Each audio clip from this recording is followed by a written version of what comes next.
السلام علیکم میرے پیارے ناظرین، اب دیکھ رہے ہیں سنہری سفر۔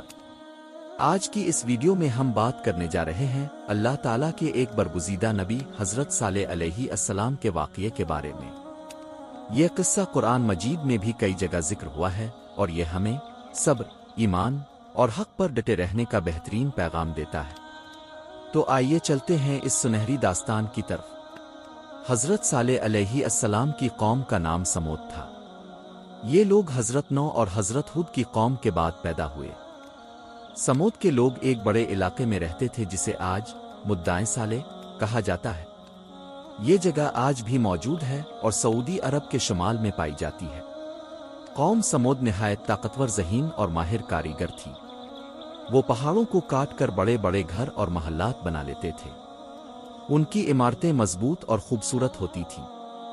دنیاوی ترقی اور مال و دولت کی فراوانی کے باوجود یہ لوگ اللہ تعالیٰ کو بھول گئے اور بتوں کی عبادت کرنے لگے۔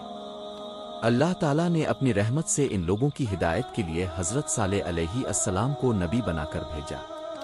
آپ خود انہی کی قوم سے تعلق رکھتے تھے اور نہایت نیک، عقل مند اور سب کے محبوب تھے۔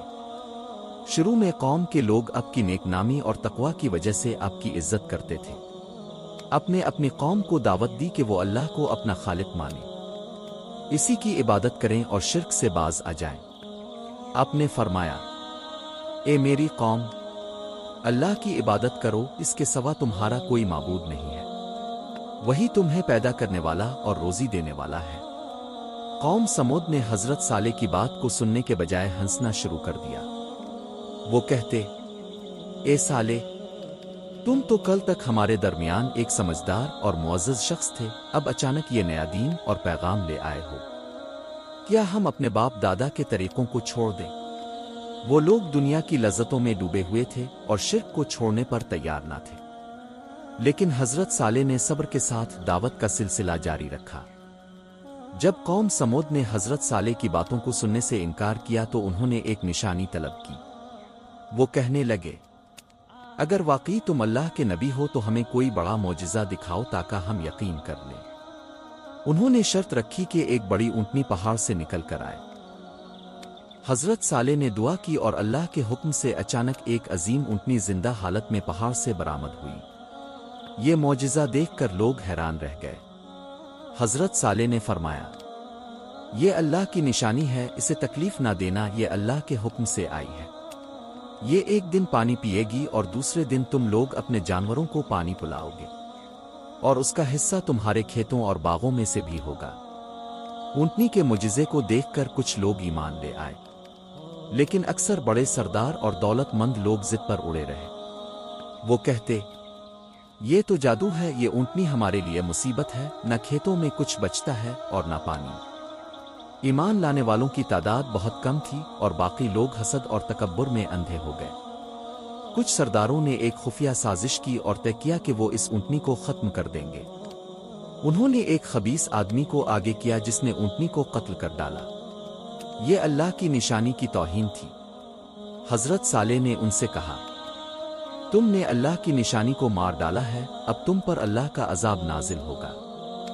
تمہارے پاس 3 دن کی مہلت ہے، اس کے بعد تمہاری بربادی یقینی ہے۔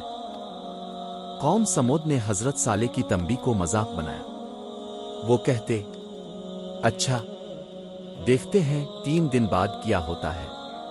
لیکن اللہ تعالیٰ کا وعدہ پورا ہوا۔ 3 دن گزرنے کے بعد زمین لرز اٹھی۔ ایک خوفناک زلزلہ آیا اور ایک زبردست چیخ نے پوری قوم کو ہلاک کر دیا۔ وہ اپنے گھروں میں مردہ پڑے رہ گئے۔ حضرت صالح اور جو چند لوگ ایمان لے آئے تھے، اللہ تعالیٰ نے انہیں محفوظ رکھا۔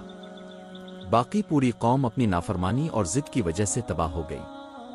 اللہ تعالیٰ نے قرآن کریم میں کئی جگہ اس واقعے کا ذکر کیا ہے۔ سورہ ہود، سورہ اعراف، سورہ شعراء اور سورہ فجر میں یہ قصہ بیان ہوا ہے تاکہ لوگ عبرت حاصل کریں۔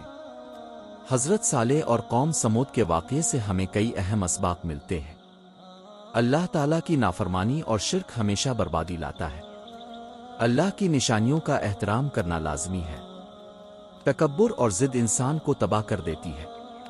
نبی کی بات کو جھٹلانا اور مذاق بنانا خطرناک انجام کی طرف لے جاتا ہے۔